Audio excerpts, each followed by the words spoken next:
I would like to now briefly introduce Martha to all of you. Martha Hall Kelly and it's exciting to say this, when she wrote this book, Lilac Girls, she was not a novelist. This was her first book, so she became a novelist. She is now, my understanding is, and she'll talk to you briefly about this later on, completing her fourth novel. So she has, in fact, while we have been watching, become a renowned novelist. So it's always very exciting to see somebody's novelistic aspirations come true. And what I would like to do now is thank Martha for joining us. And I would ask, Martha, that you give us a brief intro to the book, and then we'll start with a Q&A, okay? Oh, wow. Okay. This is so fun. Thanks for having me. As Thanks for joining us. Probably all know, quarantine is getting old. So it's really nice to have buddies to talk to. So a brief introduction to Lilac Girls. I feel like everyone in the world has read that book already, but I still, when I go out and talk about my other books and just run into people that haven't read it, and I always think, you know, that's great that there's, you know, still more people out there to discover it. But it's basically the story of Caroline Faraday. She was a New York socialite, Broadway actress who had a house up in Bethlehem, Connecticut. I live now in Litchfield, Connecticut, which is kind of far up in Connecticut, up in the rural part of it. And it's very close to Bethlehem because I discovered this area when I started researching at Caroline's house, which is a museum now. It's called the Bellamy Faraday House. So, but one day, way back when, you know, it took me 10 years to write the book. So mostly because I had never written a book before. And, but anyway, one day my husband just said, you should go see that house you've always wanted to go see. And I did. And I had 3 little kids at the time, and he offered to take care of them. And I came up to Bethlehem and toured the house and the beautiful gardens. It was right around this time, around Mother's Day, and the lilacs were out in full force. We're actually doing, this week, we're shooting a little interview there at the Bellamy Faraday House, and it's going to be on the Bellamy Faraday House page.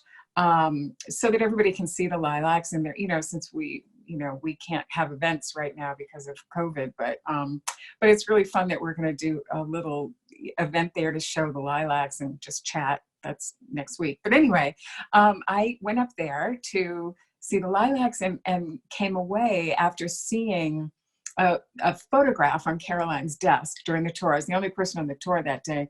And I saw a photograph of these, I don't know, 40 or so middle-aged ladies. And I asked the docent, who are those women?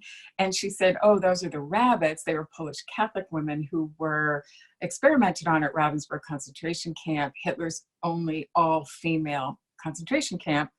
And after she told me that Caroline brought those women to the United States, some of them stayed with her. There were about 50 that came to the United States, and they came to get medical treatment, and it was all given by the United States gratis. And they had this incredible trip. They stayed here for a year and then eventually went home.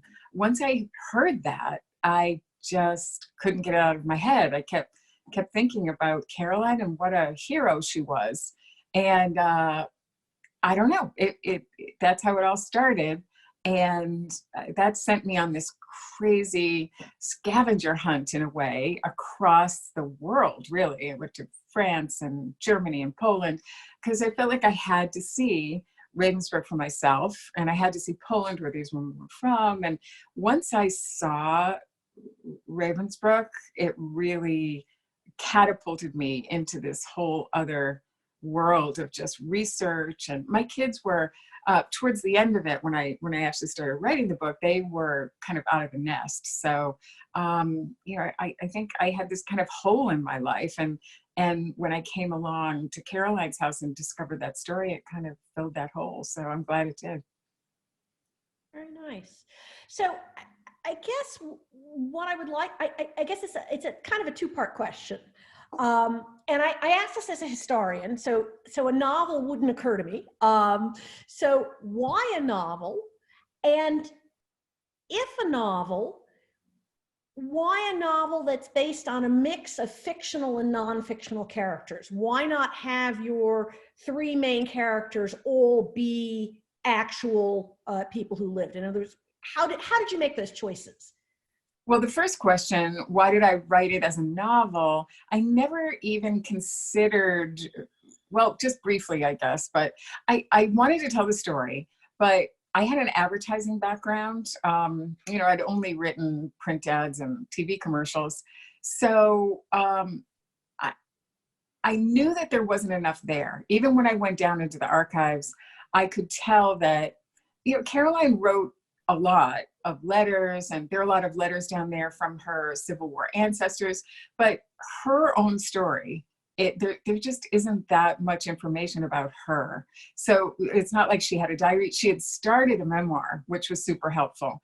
But in terms of actual information, there were newspaper stories about her, but I thought, well, that's already been done. Someone's written newspaper stories, but they haven't told the whole story of the rabbits and her involvement.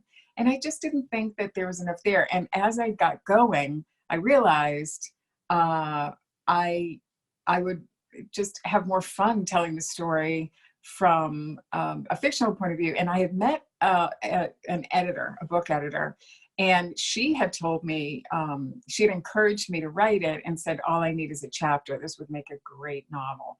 And so once I started writing it, I sent it to her, and she was very supportive. So that's how I went down that road.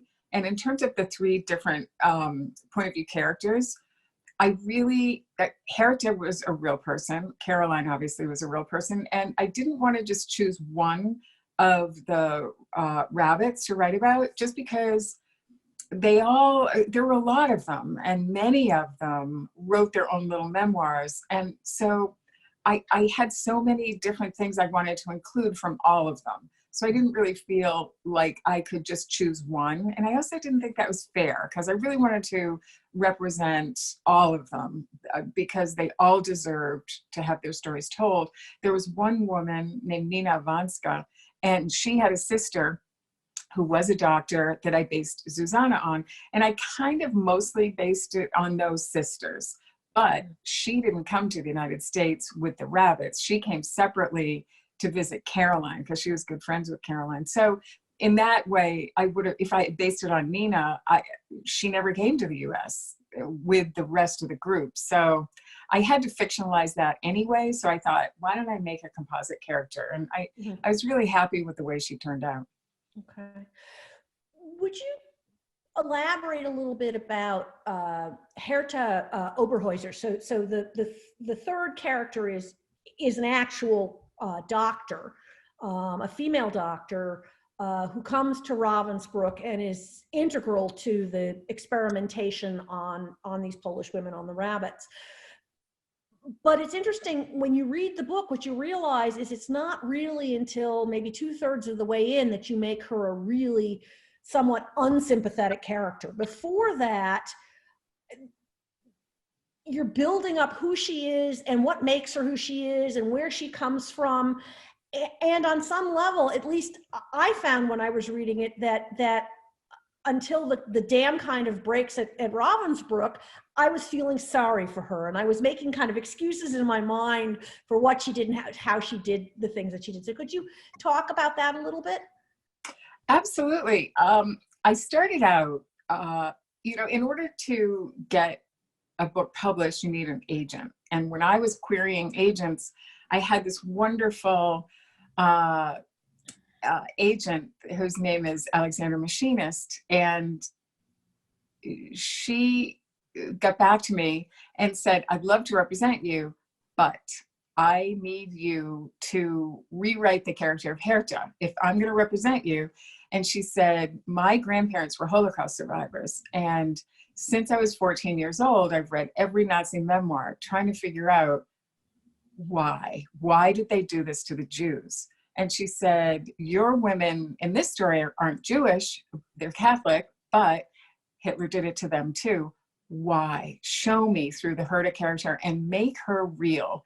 Go back and really dig into National Socialism from a female point of view and show me why she did this. And that, you know, I had other offers from other agents, but I really trusted Alexandra, and I felt like she really knew what she was talking about. So I took a year off and just researched Herta and made her a real person. And I really feel like that is part of the success of the book, even though she's not what you call a likable character for most of the book. I felt like it had to be real. And I had made her originally very cliche and very kind of stereotypically awful Nazi. And I think in the long run, it was good that I made her more relatable and real, because that is the cautionary tale, I think, is to see how she gets sucked into the propaganda and the hateful rhetoric and all of that, and how she becomes who she is. I don't think people are born that way. I think she got caught up in this horrible mess, and I get more mail about Herta than anybody. So I think that resonated with people. One further question about Herta. The scene of the sexual assault in the butcher shop at the hands of her uncle, is that a real scene? Are you aware of her having been sexually molested, or was that just for kind of adding oomph to who the character is? That's a good way to put it. Yes, it was to add oomph for who she is. I didn't really have any information about her personal life. Okay. And I needed to make her real. And I felt like that was a good way to do it. And I had a lot of information from Harvard. Has kept all of the transcripts and video that was taken at the doctor's trial. So Herta's in a lot of that. So I had a lot of information about her career, but I didn't, and I knew that she had been a camp counselor, hence the Camp Blossom scenes, but I didn't know anything else about her. I knew she was an only child, but I had to fill in some of those blanks. Okay. The other thing that strikes me each time I read the book, and I've read it several times at this point, is the female focus. I mean, it's remarkable to me in that most books that you read about the Nazi era have a very male focus. There's a war going on. There are camps being run. Guards, for the most part, are SS and they're male. Inmates in many of these places are male. It's not that there aren't women there, but the women in many ways have been silenced, even through the histories that have been written subsequent to the Holocaust. And you have both amazing, positive female role models, upstanders as we would call them at the museum, and then you have some real doozies or horrors. Could you talk a little bit more, because you talk about both Dorothea Binns and Irma Gries in the context of the book. Could you talk a little bit more about them and how it felt to use them as real characters, knowing just really how awful they were? Well, the whole idea was fascinating to me because it was so women-centric. And for all, you're exactly right. I think that men have written the history of everything, basically. So it's so male focused. And I felt like finally we have a situation where it's all about the women. There were male guards at the camp, but you're right. It was run by women, and except the commandant was a man. But and I found that fascinating. And now, I mean, I don't write anything that isn't about women. And somebody asked me at an event, would you ever write about from a male point of view? And I just said, no. And they were laughing, but it was like, I'm just not interested. I feel like for so long, women, we haven't had our stories told. And we finally are doing it. And I mean, in the limited time that I have left, I just want to tell those stories. So when I read about Herta, for example, and Irma Gries, and Dorothea Binns, I was fascinated. I mean, they're just the tip of the iceberg. Ravensbruck was a teaching camp, and a lot of people don't realize that the guards were educated there and then sent to Auschwitz. That was the first stop. And what they did was, if you had a good heart, if you were gentle, if you had a hard time seeing someone beaten, for example, you were immediately taken out and not included in the program. So already they were starting to cull out the people that weren't going to be kind of hardened enough. And those two women that you mentioned were, I mean, they rose right to the top. Dorothea Binns was from a farm family close by, and she had a really hard life. That's not an excuse for what she did, but it is a reason how she got there. She wanted to be a nurse. She wanted to do other kind of better things with her life. But once she got to the camp, she realized, she was a sociopath. She had no feeling, and that is perfect for that job. She also had a married boyfriend that she was very much in love with, and they would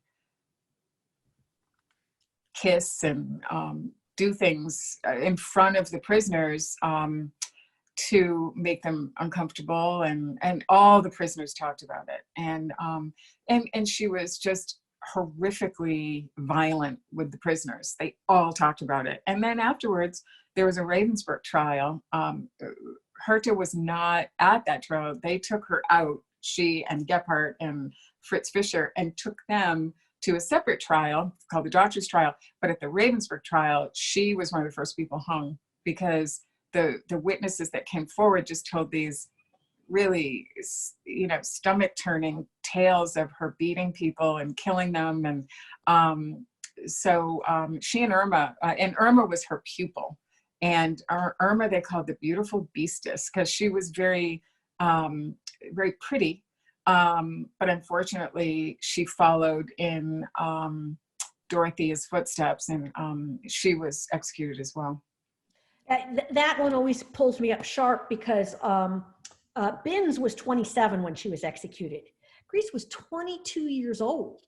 And it's just remarkable to me, unless you're a sociopath, how you become that depraved, that young, that quickly. Because it means she starts in her teens. It's really remarkable. Well, they were in the sweet spot of Hitler's hate-filled rhetoric. They grew up listening to him, and it was all about that, I think. They really believed that this was a cause that they were so devoted to the end. Right. And could not believe that they lost to the very end. It is sad, because they were young, and their lives were cut short, but everybody in that Ravensberg trial was executed, almost. The people that they waited on, people like Fritz Fischer, Herta, they were lucky, because their doctor's trial didn't happen for another 5 or 6 years.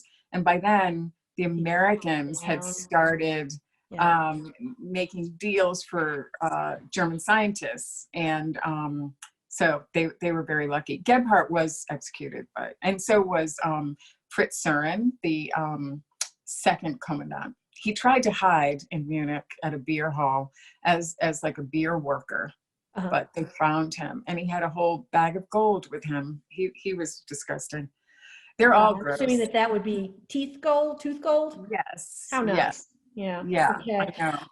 Can you talk a little bit about the rabbits themselves, and not just the two main characters here, but I would imagine that you discovered a tremendous amount about them as you were doing your research for this book. How did you first give us like a little thumbnail about what you discovered about them, and what was the secret to their making it through this ghastly treatment? Because most of them did, or many of them did.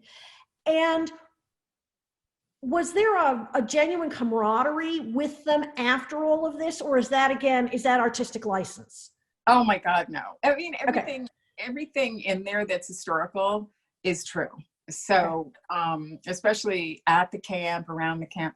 So yes, the rabbits, as you can imagine, I was obsessed with them and learning everything I could about them. They were just young girls. The youngest was 14 when they were arrested, and they had been working in the underground in a lot of them with a thing called Jagoda. And Jagoda was the Council to Save Jews. And they were former Girl Scouts or Girl Guides in Europe. And once Girl Scouts was canceled, they went into Jagoda and into the underground as a way to, as a social thing. And unfortunately, even though they were just doing kind of menial things many times, painting the sign of the underground on things, it's a black anchor. If you got caught with black paint by the Nazis, you were shot. So they got caught and sent to Ravensbruck. And there was this natural camaraderie between them. But when the rabbits were chosen by Himmler himself, 72 of the healthiest girls, and he chose this recent transport that arrived from Poland because they had healthy organisms, as he called it, and their legs were perfect. And of course, we all know that have read it, that they operated on their legs and tested sulfa drugs.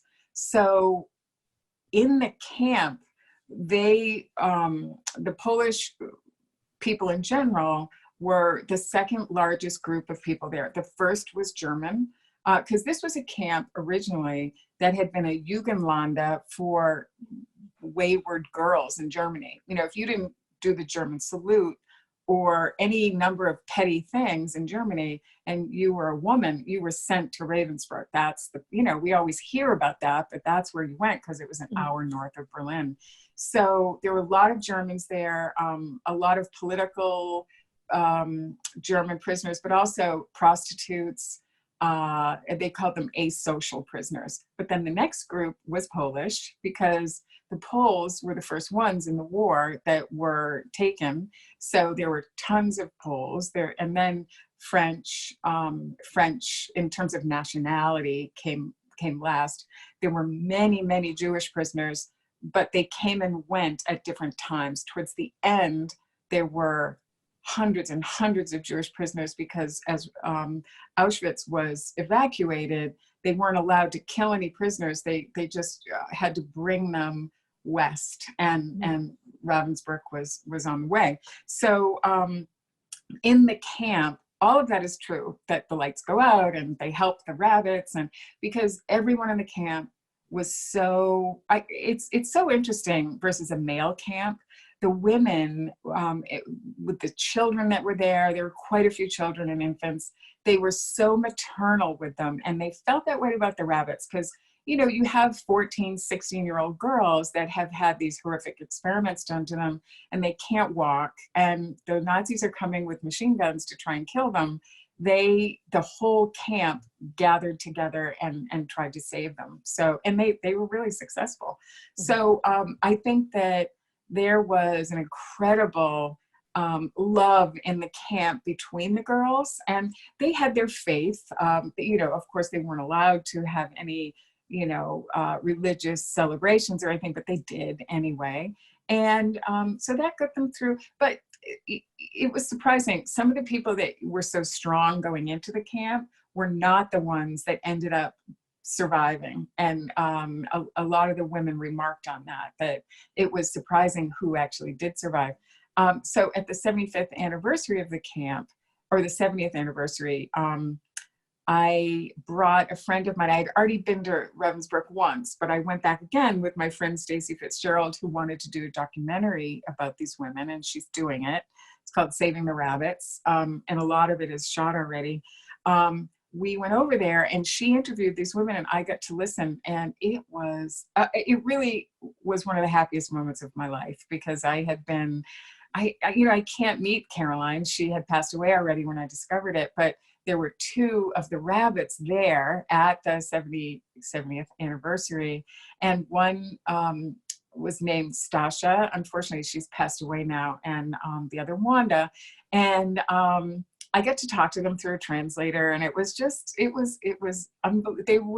they had this aura about them that they were just so loving and happy. I actually asked one of them, how can you be so happy? And she just said, you know, it's been really hard when they went back to Poland originally, because, you know, so many were evacuated to Malmo, Sweden, and some of them stayed, but most of them came home because they didn't realize that Stalin was their new, you know, nightmare. They came back to Poland and had it really, really hard. And she said some of them were considering suicide, some were just, they couldn't dance anymore. They used to love to dance when they were teenagers, and some were sterilized. And she said, but we all got together and decided we're not going to let them kill us. They tried and they didn't succeed. And she said, once they all kind of got that mantra that they were going to succeed and let go of the hate, they said that it all just, everything got so much better for them. And then Stacy said that she went back because she had to shoot some more footage of Wanda, who was in Poland. And Wanda said, where's Martha? And she said, oh no, Martha had to stay home. She's writing her next book. And Wanda said, well, you tell her I got the book that she sent and I read it and it's all true. And I just thought, oh my God, that was one of the happiest days of my life, because I really, the whole time I was writing, I wanted them to be proud of it. And I wanted to tell their story, even though I obviously wasn't there. I just felt a huge responsibility. So it was nice that she said that. Mm-hmm. Can you talk a little bit about Caroline Faraday and how she managed to bring the rabbits to the United States, and then really what the U.S. did when they got here? How were they received? Was it as warm and welcoming and loving? And I ask that particularly now because we don't always welcome the foreigner all that well here on our shores. I mean, we have our cycles of you're not us, wonderful welcome, and you're not us, don't come. So I'm very curious, because that's in the post-war period. How did that play out? Oh my goodness, I'm so glad you asked that question, because I do see nowadays that that really is true. We're not as welcoming as we used to be. And this, I think, is it's a lovely time to go back and look at, because you have people like Caroline Faraday who were so morally upright, and she was just going to do the right thing, and she didn't care what it took. And it was a lot of hard work to bring those women. And she had a good friend named Genevieve de Gaulle, who had been in the camp with these Polish women, Genevieve and her friends. And they were actually saved by some of the rabbits, because one of them, actually Nina Vanska, who I based Kash on, she had some antibiotics that were smuggled in for her because of her operation. By her father smuggled her antibiotics. She gave those to Genevieve de Gaulle, and it saved her life. So Genevieve felt beholden to these women, and they had become friends there. And so Caroline said, okay, I'm going to take this on.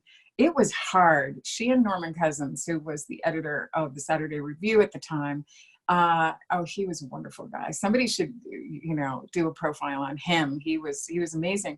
But he wrote all these editorials about the rabbits and got people to and this is in the book, how she goes to Norman Cousins and reaches out, and she worked with him, and they both made several trips to Poland to smooth the way, and people went crazy supporting these women. They sent money, kids sent their birthday money. It was unbelievable. And that scene in the book where the little Bethlehem post office is inundated with money is true. I mean, they raised $5,000, which back then, from little, dribs and drabs, was a lot of money. And the women stayed for a year. There were around 50 of them. And 5 of them stayed with Caroline, and they were lucky because they had a wonderful time. There's some wonderful pictures. If you go on my website, I've got some pictures of them, and also on Pinterest. If you like Pinterest, I have boards for every one of my books. But each one of them went to a different hospital. hospitals in Boston, and this was all gratis. And Caroline arranged for this. She was very wealthy. She could have paid for it herself, but I think she was of a mind that America should reach out and help these women. And they did it in spades. Some went out to Denver to the tuberculosis hospital out there.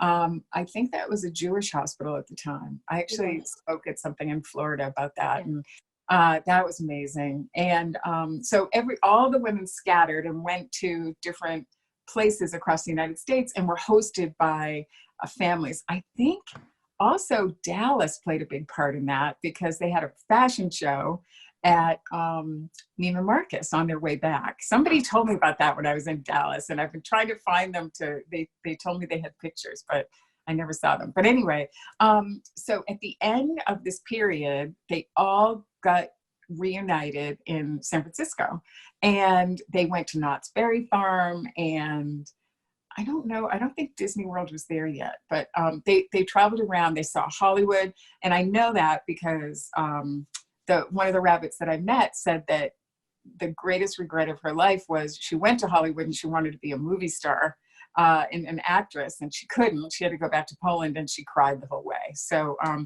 people reached out to them. They, at the time, being Catholic was not super a popular thing. We forget in the 50s. They couldn't speak English that well. So they were very insecure. But by the time they left, they were as much kind of buoyed by all of that love and confidence, because in the camp they had been so beaten down. And as you can imagine, if you've been sterilized or lost your ability to walk in a normal way, a lot of them, their teeth were just horrible. And so they left feeling like $1 million. Wonderful. Can you talk a little bit about influences and the character of, some of the righteous Gentiles in your work versus the persecutors? In other words, do they have different influences, do you sense? Are their characters very different from the get-go? Or is it just circumstances? And what accounts for one person going this way and one person going that way, as far as you're concerned? And just so you know, Martha, what I'm doing is I'm starting to ask audience questions now. So people are typing their questions in the chat, and then we'll bring them up. Oh, excellent. Okay. Yeah, that's a great question.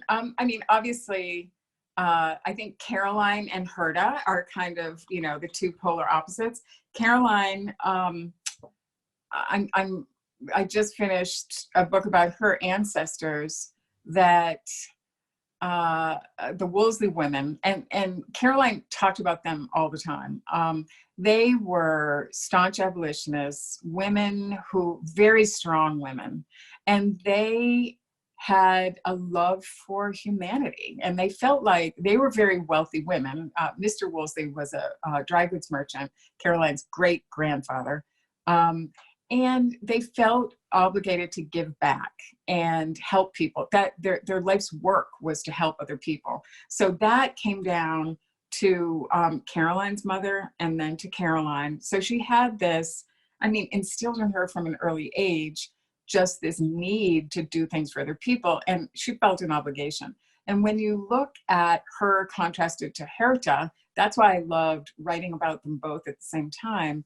You look at Herta, who, we discussed how she was influenced by Hitler and his crazy dogma.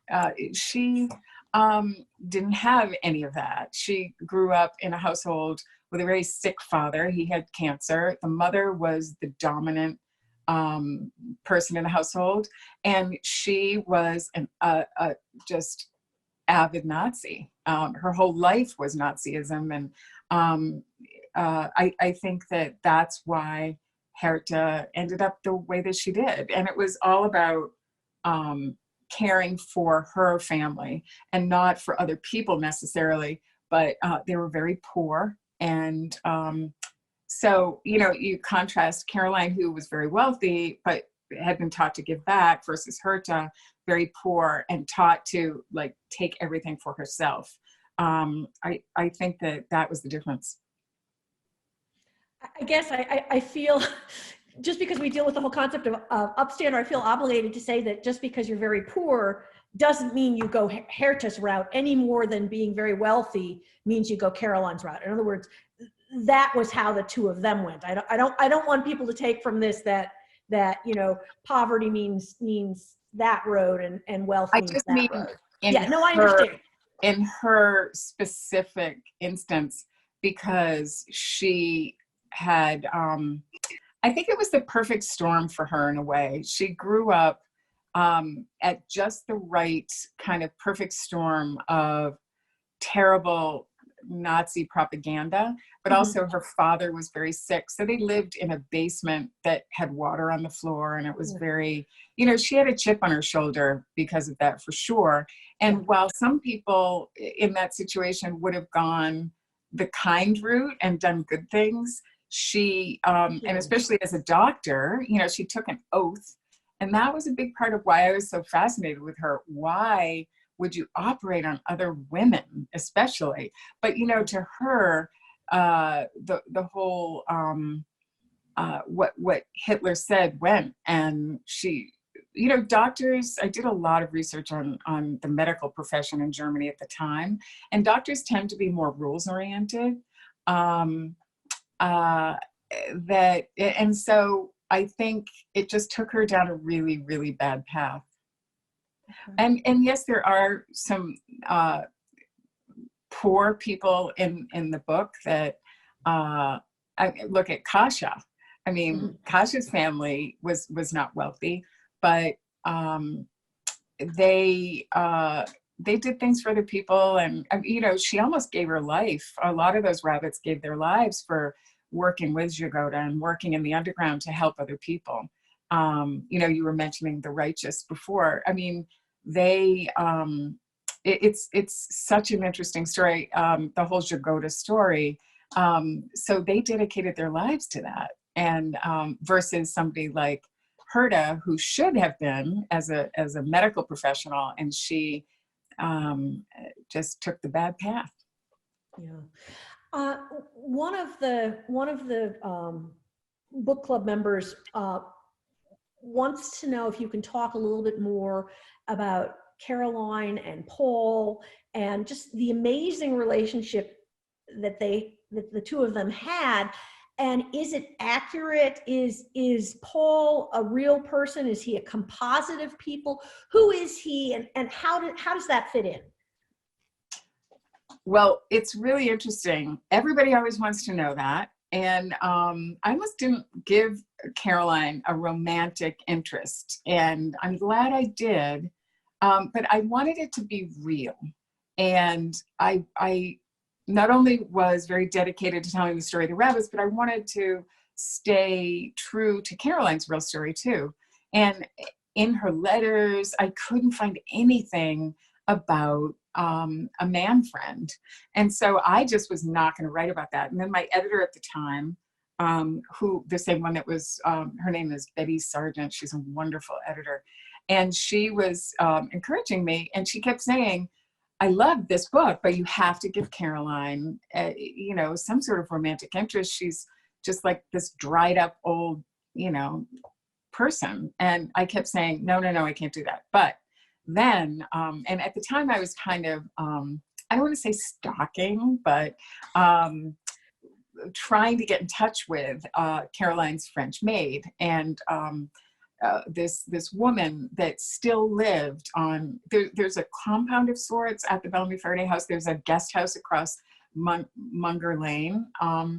And you can see it from where you do research at the house. And I had been trying to get in touch with this woman, and she had been definitely not that interested in talking to me.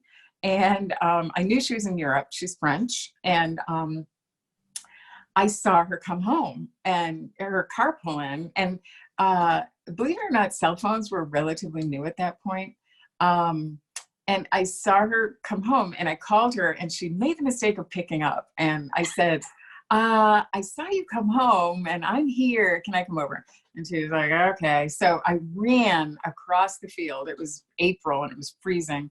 And I went over there, And we talked for 3 hours, and it was, she just passed away, unfortunately. She was wonderful. And she told me so many great things. Some of the things I couldn't use because they were too personal, but one of the things she told me was that Caroline had a boyfriend, a long distance relationship. He was British. I made him French. And she told me a lot about their relationship that eventually became Paul. But, you know, she didn't tell me that much. She didn't have a picture of him or a lot of that. So again, I had to just kind of fill in the blanks on that one, but I'm glad I did, because a big part of the story with Caroline is she never had children. She had these ancestors, the Wolseley women, that she loved so much, and she had all their things, but she never ended up giving that to passing it on. Her legacy ended with her. And I think you have to kind of understand why that happened.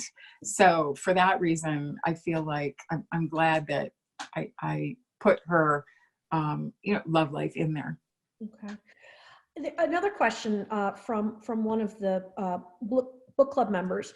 They want to know if it was hard for you as a woman to understand women acting so horribly. I think the point being, we all have some sort of gender bias.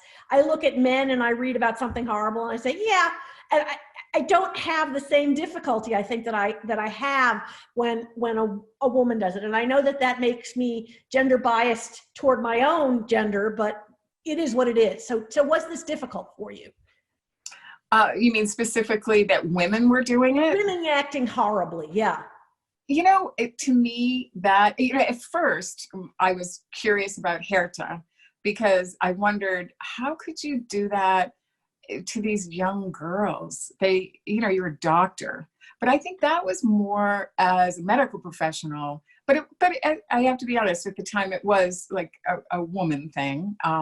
How could a woman do that to another woman? But once I got into it, everyone there, except for the commandant and some of the SS guys, they were women. So, after a while, when you're researching Ravensbruck, it's just, that's the way that it is. It's not male versus female. I did notice that when men wrote about Ravensbruck, it was very different. I think that women, but no, I didn't find it difficult to see women behaving badly, because I felt like it's like anyone, male or female. Yeah, I didn't have that. Okay. Another person wants to know, why do you think this story basically disappeared from American historical consciousness? I mean, it's an important story. It was a story that at the time received a lot of press and a lot of focus, and then it just kind of blip and it's gone. What do you think accounts for that having happened until you? I think there are a lot of, yeah, there are a lot of stories like that. I'm actually, for my, oh God, I'm losing track, sixth book, I'm writing about another kind of hidden history, little known thing. So thank God some things have gone, but it's like anything. I think things are happening today that 50 years from now will kind of fade away. I think sadly the Holocaust is fading. I think as people, the last of the survivors are passing away now, I feel like, of course there's the Holocaust deniers, which is, I still get lots of letters from Holocaust deniers. But I feel like there will always be that in history. Some things just kind of fade away. And this was, it was in the New York Times, but it wasn't front page news. It was, this woman that did a nice thing. And it was also, and I hate to say it, it was about women. And I think that if it had been a bunch of men, maybe it would have been slightly, remembered a little bit better. But it was also about Ravensbruck, which was the only women's concentration camp that had been forgotten for a long time, because men write history, and they wrote about some of the other more high profile camps. And, now that women are writing more about things, all that's changed. So thank goodness. Could you tell us, you've written 3 more books, or you've written 2 and are in the process of writing a third. So basically 4 books so far. As I started this, you started this was your novelistic beginnings, and you shared that with us. Can you talk to us a little bit more about the subsequent book projects that you've done? Sure. It's so funny because I wrote this came out back in 2016, which it just seems like forever ago. And it's so much fun to go back and talk about it. Because I start remembering, oh yeah, you know, Nadia, Kasha's best friend. I kind of forgot about her. But once Lilac Girls became successful, I went back to Random House with my agent and I said, I just want to keep writing. So let's do 2 books, pitch them on 2 books, and go back in time and do prequels. Because I had done so much research already on Caroline's mother and on the Woolsey women, her great grandmother, that I felt like, let's use that. And hopefully, you know, fingers crossed, Random House will let me do that. And they said, yeah, we'd love that. So I signed on for 2 books in kind of not a series per se, but in Caroline's family. And so Lost Roses goes back in time, and it's about Caroline's mother, Eliza Faraday, and how she was very wealthy as well. And they had a house out on Long Island in Southampton, and it was a cottage. And she brought a group of women that had been aristocrats in World War I and lost everything in the Bolshevik Revolution and came to America with nothing. So she championed them as a group, much like Caroline did. So it's the story of that. And that has 3 women characters as well. And that was really fun to research because I got to go to Russia, and 2 of the characters are Russian. One's a peasant girl and one's a very wealthy cousin to the Tsar, who was Eliza's best friend, who she, you know, something bad happens to. So that was Lost Roses, and that I just finished a paperback tour. I was actually on the tarmac. I was on the runway flying to Houston from Alabama on my book tour when my agent called and said, you have to come home, you have to cancel the rest of your tour. But anyway, that was for the paperback for Lost Roses. The hardcover had come out the spring before. And now my 3rd book, which is coming out next April, is called Sunflower Sisters, and that goes back even further in time to the Civil War, and that is Caroline's great-grandmother, Jane Eliza, and her 8 children, and she had 7 girls and 1 boy, and it's just tragic and lovely, and I don't know, I think people are going to really, really, really like it. I've been telling people it's like Little Women meets 12 Years a Slave, because one of the characters is an enslaved girl on a tobacco plantation, and one of the characters, I guess what you call the Caroline character, is Georgianne, Jane Eliza's daughter, one of the 8 children. And then the 3rd character is a plantation mistress named Anne May, who's terrible, as you can imagine. And so, so those are the next books. And then I'm going to go to a whole different genre for book 4, and that is going to be a suspense novel based current day, and that's been really, really fun and terrifying to write because it's a scary book. And then the 5th one goes back again to Ravensbruck in a way. It's 2 survivors. One is a half Jewish American girl who survives Ravensbruck. There were several Americans there at the camp. And another girl in her camp family, a French girl, and they hunt down somebody that did something very bad to them at Ravensbruck. It's something that I discovered, a story that I couldn't really put into Lilac Girls, but it's a wonderful, I think, story. And it's a Cold War novel, so it talks about what happened with the Nazis, how they went on the rat trail. I can't tell you too much because it would spoil it, but a lot of them, as we all know now, got out and where they went. So, is there a film in the making for Lilac Girls? I don't know. Someone has optioned it a while back, but I'm always the last to know. But it would be wonderful. I've gotten to the point where I just kind of let that go up to the cinematic gods, and hope that something happens with it. But we'll see. Knock on wood. Can you talk, Martha, a little bit more about Caroline Faraday after this period, because she lives quite a while after this. So what more happens in her life? A lot, actually.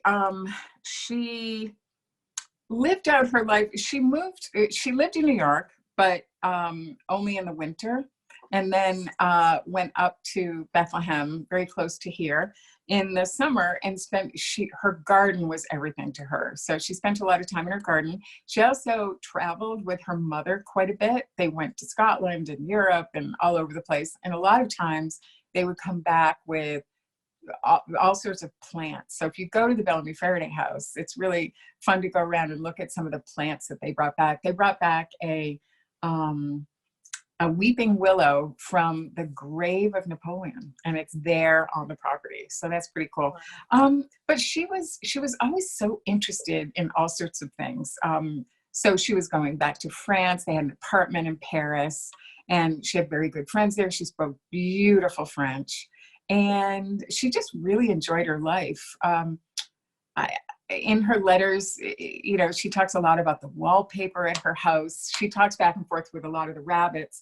I think she considered them like her daughters. She never had children, but she definitely, there's a girl in Lilac Girls named Susana, and she's based on one of the rabbits that stayed. And so she her daughter. And Susana, who marries Sergei, the cook, she actually did stay with Caroline. So she became kind of her daughter. And it was, I think she just had a lovely life. She had a lot of visits from Polish people like the rabbits, and she had some Czechoslovakian friends. She collected antiques in Woodbury, which is close by here. So she just had a fabulous life. She argued with, I don't know if you know who Ben Ferencz is. He just turned 100, actually. He was one of the youngest prosecutors in the Nazi trials right after the war. And he's amazing. If you want to Google him, he did a 60 Minutes thing that was just... And we actually recently showed a film about his life at the museum. Oh, really? Also, so you know him. Yeah, in our International Military Tribunal section, we featured him, and several of our staff members, and I was one of them, we were very lucky to be able to go up and hear him give a luncheon talk in Washington a year ago. He was only 99 then, so he was a baby, but yeah, he's pretty incredible. He is adorable, and we got to interview him for Stacy's project, and oh my goodness, what a mind. We're so lucky just that he is in the world, because they offered him, they were going to let all those people go, and then he was the prosecutor on that. Well, you know all that because you know all about him now. But share it with people who are listening. Oh, okay. But he was a good friend of Caroline's, and as a pro bono lawyer, he helped her a lot, and they got reparations for all these women because the German government in Bonn didn't recognize the rabbits as coming from, since they were from Poland, which was really part of the, it was Soviet at that point, they didn't recognize them as a country. So they said, you don't get reparations. So the only thing they got was, weirdly, spa. If you went to Germany from Poland, you could get free spa services. Like that you were going to do. But anyway, he helped the women get reparations. So she spent a lot of her time at the end of her life working with him, trying to get reparations, which she did in the end. And I think she was really, that was one of the most gratifying things in her life. Okay. So with that, I want to thank everybody so much for having joined us today. for this book discussion. I want to invite all of you next Monday, 1 o'clock, same time, same channel, to hear a discussion of Father Patrick Dubois' book, The Holocaust by Bullets, which is a absolutely fascinating book. If you have not had a chance to read it yet, I would strongly suggest you do so. And most importantly, Martha, I would like to thank you so much for taking an hour out of your book writing and research to spend with us and to share your thoughts with us and your experiences with us. It's been lovely having a conversation with you. I have enjoyed it so much. And if people want to learn more about the background behind it, they can go to marthahallkelly.com.